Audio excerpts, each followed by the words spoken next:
Assalamualaikum warahmatullahi wabarakatuh.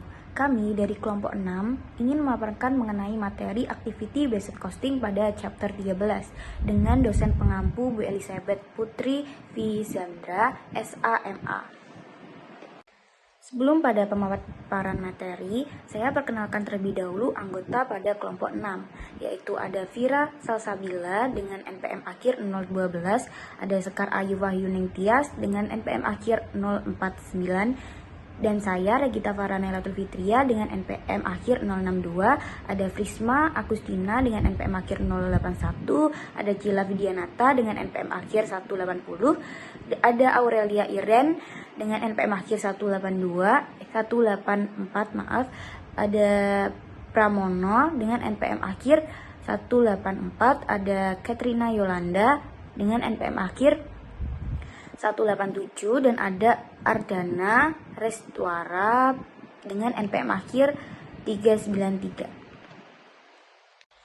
Untuk penjelasan pada pertama yaitu mengenai pengertian Activity Based Costing, yang dimana Activity Based Costing atau ABC ini adalah merupakan metode penentuan pada biaya yang mengalokasikan biaya overhead berdasarkan aktivitas yang benar-benar mengonsumsi sumber daya. Nah, dalam pendekatan ini, biaya tidak langsung ditelusuri ke produk atau jasa melalui aktivitas yang dilakukan dalam proses produksi atau pelayanan. Nah, dengan kata lain, activity based costing ini melihat bahwa aktivitas adalah penyebab timbulnya suatu biaya dan produk atau jasa untuk mengonsumsi aktivitas tersebut. Nah, untuk selanjutnya saya akan menjelaskan mengenai karakteristik pada activity based costing, yang dimana karakteristiknya itu terdapat beberapa ciri utama dari metodenya sendiri. Nah, yang pertama yaitu ada berbasis aktivitas, yang dimana fokus utamanya pada aktivitas sebagai dasar pengalokasian biaya, bukan hanya pada unit produk saja. Nah, untuk yang kedua yaitu menggunakan cost drive atau pemicu biaya. Nah, setiap aktivitas memiliki faktor yang dapat menyebabkan biaya, dan faktor penyebab biaya itu seperti kayak jumlah jam kerja, jumlah pesanan, atau frekuensi stuck pada mesin. Nah, untuk yang ketiga yaitu alokasi biaya lebih akurat. Dia itu seperti biaya overhead yang dialokasikan secara lebih tepat karena didasarkan pada konsumsi aktivitasnya yang nyata. Nah, yang keempat yaitu misalkan aktivitas bernilai tambah dan yang tidak. Nah, di mana ABC ini dapat membantu mengidentifikasi aktivitas yang memberikan nilai tambah atau value added dan yang tidak atau non value added. Nah, untuk yang kelima yaitu cocok untuk lingkungan produksi kompleks, yaitu dia itu sangat berguna untuk perusahaan dengan banyak produk seperti yang variasinya tinggi dan overhead yang besar. Nah, yang terakhir yaitu dapat membantu mengembalikan keputusan manajerial. Dia itu dapat memberikan informasi biaya yang lebih akurat serta mendukung keputusan seperti penetapan harga, efisiensi proses, dan pengendalian biaya. Nah, untuk penjelasan selanjutnya akan dijelaskan oleh rekan saya. Perkenalkan, saya Vira Salsabila dengan NPM akhir 012. Di sini saya akan membahas tentang hierarki biaya dan pemicu biaya dalam sistem Activity Based Costing atau ABC. Nah, dalam sistem ABC ini, perusahaan itu mengidentifikasi berbagai aktivitas yang terjadi dalam proses produksi. Setiap aktivitas ini kemudian nanti itu dikumpulkan ke dalam pusat biaya. Nah, selanjutnya digunakan yang namanya cost driver atau pemicu biaya, yaitu faktor yang menyebabkan timbulnya biaya tersebut. Jadi, biaya itu bisa ditelusuri dengan lebih akurat ke produk. Nah, dalam ABC ini, aktivitas itu dibagi menjadi 4 tingkatan, yaitu tingkat unit, batch, produk, dan juga fasilitas. Nah, pembagian ini penting supaya nanti perusahaan itu bisa memahami sumber biaya dengan lebih. Kita masuk ke tingkatan pertama yaitu aktivitas tingkat unit. Nah, aktivitas tingkat unit ini adalah aktivitas yang terjadi setiap kali satu unit produk itu diproses. Jadi semakin banyak unit yang diproduksi itu maka biayanya juga akan meningkat. Contoh aktivitasnya itu adalah seperti pemotongan, perakitan, penggilingan, dan pengoperasian mesin. Kemudian untuk pemicu biayanya sendiri ada bisa berupa jumlah unit yang diproduksi, jam mesin, ataupun tenaga kerja langsung. Kemudian untuk contoh biayanya adalah biaya bahan baku, tenaga kerja langsung, listrik, dan penyusutan mesin. Ini adalah aktivitas singkat batch atau gugus unit. Nah, aktivitas ini itu terjadi setiap kali satu kelompok ataupun batch produk itu diproses, bukan per unit. Jadi biayanya itu tidak tergantung jumlah unit, tetapi jumlah batch. Contohnya seperti pengolahan pesanan, pembelian, kemudian penyiapan mesin, dan pengaturan produksi. Selanjutnya, pemicu biayanya itu bisa berupa jumlah setup, jumlah pesanan, ataupun frekuensi produksi. Sedangkan contoh biayanya adalah biaya pemesanan bahan, kemudian biaya penerimaan bahan, dan biaya inspeksi. Selanjutnya kita masuk ke aktivitas tingkat keberlanjutan produk atau product sustaining level activity. Nah, aktivitas ini tuh berkaitan langsung dengan produk tertentu yang dihasilkan perusahaan. Jadi biaya yang muncul itu karena adanya produksi tersebut, bukan karena jumlah unit ataupun batch-nya. Contohnya seperti desain produk, pengujian khusus, atau inspeksi mutu. Kemudian untuk pemicu biayanya itu biasanya berupa jumlah jam kerja, jumlah unit produk, atau frekuensi pengujian dan inspeksi. Sedangkan contoh biayanya itu bisa berupa biaya desain, biaya teknik produksi, biaya pengembangan produk, dan juga biaya kendali mutu. Kemudian yang terakhir adalah aktivitas tingkat keberlanjutan fasilitas atau facility sustaining level activity. Nah, aktivitas ini itu lebih mendukung proses produksi secara keseluruhan, bukan untuk produk tertentu. Jadi sifatnya itu umum dan tidak berhubungan langsung dengan output produk. Contohnya seperti penggunaan gedung pabrik, kemudian keamanan, dan pembayaran pajak properti. Kemudian pemicu biayanya itu bisa berupa lama pelatihan, jam mesin, ataupun jumlah karyawan. Sedangkan contoh biayanya itu meliputi gaji manajemen pabrik, penyusutan gedung, biaya asuransi pabrik, serta biaya pemeliharaan fasilitas. Baik, sebelumnya perkenalkan, nama saya Frisma Agustina dengan NPM akhir 081. Jadi di sini saya akan membahas tentang metode pembebanan biaya ke produk. Nah, dalam sistem perhitungan biaya setidaknya ada dua langkah utama yang perlu dilakukan. Langkah yang pertama adalah akumulasi biaya atau cost accumulation, yaitu proses mengumpulkan data yang secara terorganisir melalui berbagai item informasi. Kemudian langkah yang kedua adalah pembebanan biaya atau cost assignment, yaitu proses memperhitungkan atau memasukkan biaya yang telah dikumpulkan tersebut ke dalam objek biaya seperti produk. Nah, pembebanan biaya ini sangat tergantung pada kemampuan kita untuk menelusuri biaya terhadap objek biaya. Berdasarkan hal tersebut, terdapat dua pendekatan utama yang dapat digunakan untuk membebankan biaya sumber daya ke objek biaya, yaitu metode langsung dan metode tidak langsung. Untuk metode yang pertama adalah metode penelusuran langsung. Nah, metode ini digunakan untuk membebankan biaya langsung ke dalam objek biaya. Biaya langsung ini adalah biaya yang dapat ditelusuri atau diidentifikasi secara langsung ke dalam objek biaya. Kemudian dasar pembebanan biaya langsung ini adalah penelusuran biaya atau cost tracing. Nah, biaya yang secara mudah dan akurat ditelusuri ke produk biaya adalah biaya untuk sumber daya yang hanya dikonsumsi oleh satu objek biaya tertentu. Contohnya adalah bahan baku kayu yang digunakan khusus untuk membuat meja, kemudian gaji tukang yang secara khusus mengerjakan meja tersebut. Selanjutnya kita bahas metode tidak langsung yang digunakan ketika biaya tidak dapat ditelusuri secara langsung ke produk. Metode tidak langsung ini terdiri dari dua pendekatan, yaitu metode penelusuran pemicu atau driver dan metode alokasi. Yang pertama adalah metode penelusuran pemicu atau driver. Jadi metode ini digunakan untuk membebankan biaya sumber daya yang dikonsumsi secara bersama-sama oleh beberapa objek biaya, tetapi masih memiliki hubungan sebab akibat antara biaya dan aktivitas. Jadi pemicu biaya atau cost driver ini adalah setiap aktivitas yang menyebabkan suatu biaya akhirnya dikeluarkan. Nah, dalam metode ini terdapat dua jenis pemicu biaya, yaitu pemicu sumber daya atau resource driver yang digunakan untuk membebankan biaya sumber daya yang dikonsumsi oleh aktivitas ke pusat biaya atau cost pool tertentu. Kemudian yang kedua adalah pemicu aktivitas atau activity driver yang digunakan untuk membebankan biaya dari pusat biaya atau cost pool ke objek biaya atau produk. Nah, contoh penerapannya adalah biaya listrik dibebankan berdasarkan jam mesin. Jadi, semakin lama mesin digunakan, semakin besar pula biaya listrik yang dibebankan ke produk. Kemudian, biaya setup mesin dibebankan berdasarkan jumlah setup yang dilakukan. Kemudian yang kedua adalah metode alokasi.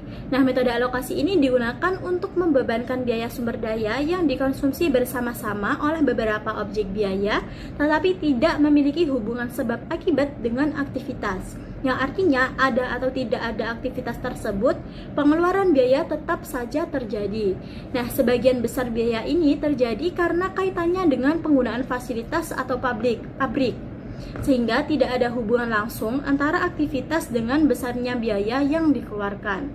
Oleh karena itu, alokasi biaya tersebut perlu didasarkan pada asumsi-asumsi atau kemudahan perhitungan. Nah, contohnya adalah biaya sewa gedung yang dialokasikan berdasarkan luas area yang digunakan oleh masing-masing produk. Kemudian adalah biaya keamanan. Baik, di sini ada pembebanan BOP ke produk. Dalam sistem ABC, pembebanan biaya overhead pabrik didasarkan atas aktivitas-aktivitas, sehingga pusat biaya cost pool yang digunakan adalah aktivitas. Oleh karena itu, biaya overhead pabrik dibebankan pertama. Sementara tahapan kedua adalah mengalokasikan ke setiap produk menggunakan PMIC unit atau unit based driver. Pembebanan biaya overhead pabrik dengan sistem ABC dilakukan melalui dua tahapan. Tahapan yang pertama, biaya overhead pabrik dibebankan ke aktivitas-aktivitas. Sementara tahapan kedua adalah membebankan sejumlah biaya aktivitas ke produk. Hal ini menunjukkan bahwa perhitungan biaya produk yang pertama kali dilakukan adalah membebankan biaya sumber daya ke sejumlah aktivitas, dan selanjutnya ke masing-masing produk. Demikian juga dalam penelusuran langsung dan metode penelusuran pemicu atau driver, yang mana metode penelusuran pemicu tidak hanya penelusuran pemicu driver berbasis unit saja, tetapi juga penelusuran pemicu driver berbasis non-unit.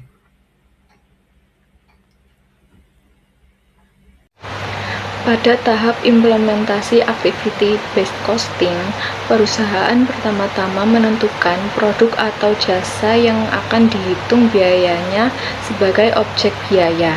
Setelah itu, perusahaan mengidentifikasi keseluruh aktivitas utama yang menimbulkan biaya seperti setup mesin, inspeksi kualitas, pengemasan, dan distribusi.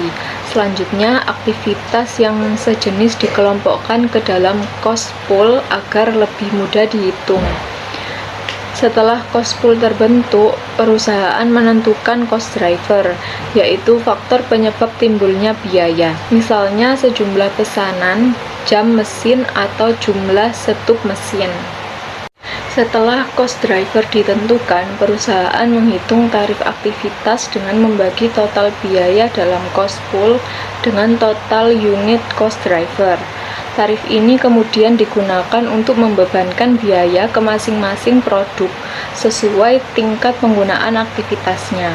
Dengan metode ini, biaya produk menjadi lebih akurat dibanding metode tradisional.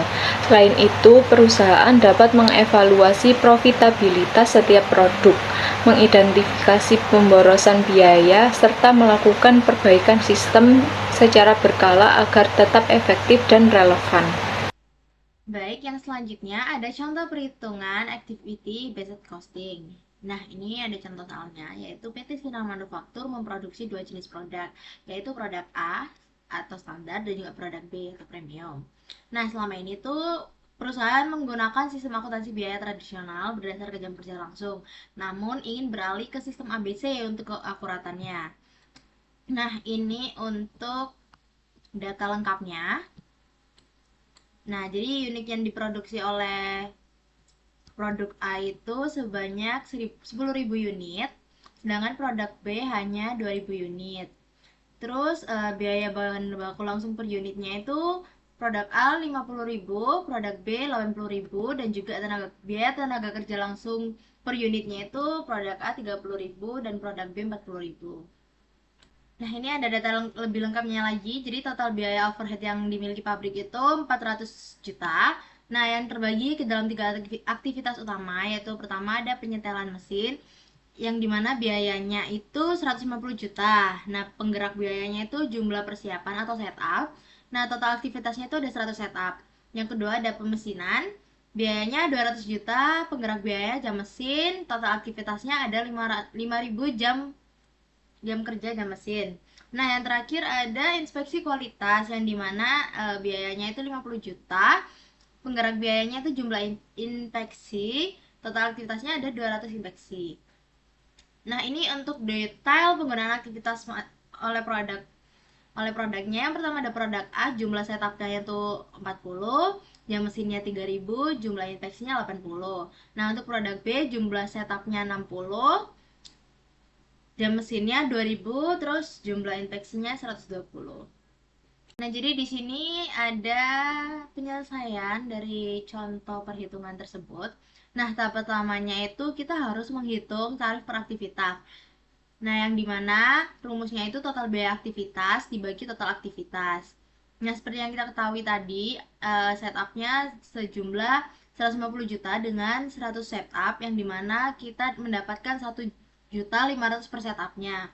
Terus pemesinannya itu 200 juta per 50.000, jadi kita dapat 40.000 per jam mesin. Terus yang terakhir ada inspeksinya itu sebesar 50 juta per 200 inspeksi, jadinya kita mendapatkan 250 per inspeksi. Nah, setelah menghitung tarif per aktivitas itu, kita mengalokasikan overheadnya ke produk. Di sini ada 2 tahap karena dia memiliki 2 produk. Yang pertama, produk A. Nah, kita tinggal mengalihkan total setup dengan tarif per aktivitasnya. Kita udah mengetahui tadi setupnya 1.500.000, tinggal dikalikan 40, yaitu yang dimana setupnya produk A. Nah, kita mendapatkan 60 juta.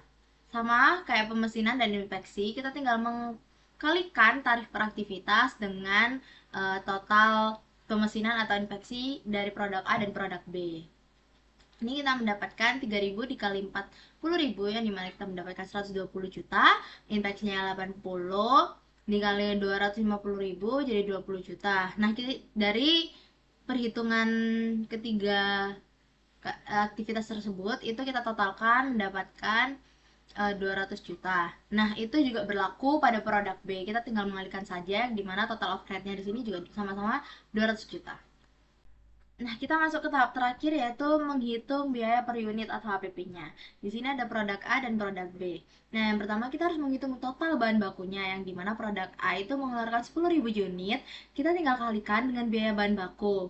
Yang dimana biaya bahan bakunya itu 50.000, jadi kita dapat 500 juta. Terus produk B mengeluarkan 2.000 unit dengan harga bahan bakunya itu 80.000, yang dimana kita mendapatkan 160 juta. Nah, terus yang kedua kita menghitung total tenaga kerja langsung dan biaya bahan baku langsung. Jadi sama 1.000 unit dikali dengan harga tenaga kerja langsung, yang dimana produk A mengeluarkan 30.000 dan produk B mengeluarkan 40.000. Nah, kedua biaya tersebut itu kita tambahkan dengan yang akan menghasilkan total biaya langsung. Produk A sebesar 800 juta dan produk B sebesar 240 juta. Nah, setelah itu kita menambahkannya dengan total overhead, yang dimana masing-masing produk ini menghabiskan 200 juta untuk biaya overheadnya. Jadi biaya langsung ditambah overhead pabrik akan menghasilkan total biaya produksi, yang dimana produk A jadinya 1 miliar, yang produk B 440 juta. Nah, kita sudah mengetahui unit yang diproduksi, yaitu produk A sebesar 10.000 dan produk B sebesar 2.000. Nah, jadi kita menghitung biaya per unitnya itu tinggal membagi saja biaya produksi dibagi oleh unit produksi. Nah, kita dapat di sini produk A biaya per unitnya 100.000, produk B kita mendapatkan biaya per unitnya itu 220.000. Jadi kesimpulannya, dengan metode ABC terbukti bahwa produk B menanggung biaya overhead per unit yang jauh lebih tinggi dibanding produk A, yaitu 220.000 versus 100.000. Meskipun total overhead yang dialokasikan sama-sama 200 juta, hal ini terjadi karena produk B lebih banyak mengonsumsi aktivitas satu dan inspeksi secara proporsional. Jika perusahaan tetap menggunakan metode tradisional, biaya produk bisa terdistorsi. Produk A akan terkesan lebih mahal dari sebenarnya, sementara produk B terkesan lebih murah. ABC memberikan gambaran biaya yang lebih akurat, sehingga mendukung pengambilan keputusan penetapan harga dan evaluasi profitabilitas yang lebih tepat. Baik, selanjutnya saya akan menjelaskan mengenai keunggulan dan kelemahan dari activity based costing. Yang pertama, saya akan menjelaskan keunggulannya terlebih dahulu. Ada akurasi biaya lebih tinggi. Dia memberikan informasi biaya produk yang lebih rinci dan akurat karena mengalokasikan biaya tidak langsung atau overhead berdasarkan aktivitas nyata, bukan hanya menyantumkan volume produksi. Kemudian yang kedua, ada analisis profitabilitas yang lebih baik, di mana membantu perusahaan memahami produk, layanan, atau pelanggan mana yang benar-benar menguntungkan dan mana yang merugikan. Kemudian selanjutnya ada pengambilan keputusan strategis, memfasilitasi keputusan manajemen yang lebih baik seperti penetapan harga yang lebih kompetitif dan keputusan untuk membuat atau membeli komponen. Kemudian ada identifikasi pemborosan, yaitu membantu mengidentifikasi aktivitas yang tidak memberikan nilai tambah atau non-value added activities, sehingga biaya dapat dikurangi dan efisiensi ditingkatkan. Nah, yang terakhir ada optimalisasi sumber daya, memungkinkan alokasi sumber daya yang lebih baik dengan menelusuri biaya overhead ke aktivitas yang mengonsumsinya. Kemudian kita move ke kelemahan ABC. Yang pertama ada kompleksitas tinggi. Implementasi dan pemeliharaan sistem ini cukup rumit dan membutuhkan sumber daya yang signifikan. Yang kedua ada biaya implementasi mahal. Membutuhkan biaya yang tinggi untuk mengumpulkan data, pelatihan karyawan, dan pengembangan sistem perangkat lunak yang sesuai. Kemudian yang ketiga ada subjektivitas cost driver. Penetapan pemicu biaya atau cost driver seringkali bersifat subjektif yang dapat menyebabkan kesalahan dalam alokasi biaya. Kemudian yang keempat ada penerapan terbatas. Nah, tidak semua biaya overhead dapat dengan mudah ditelusuri ke aktivitas tertentu, sehingga terkadang memerlukan alokasi arbiter juga. Kemudian yang terakhir ada resistensi perubahan, di mana penerapan ABC sering menghadapi resistensi dari karyawan karena mengubah cara kerja lama. Baik, cukup sekian presentasi dari kelompok kami. Jika ada salah kurangnya, kami mohon maaf sebesar-besarnya. Terima kasih. Wassalamualaikum warahmatullahi wabarakatuh.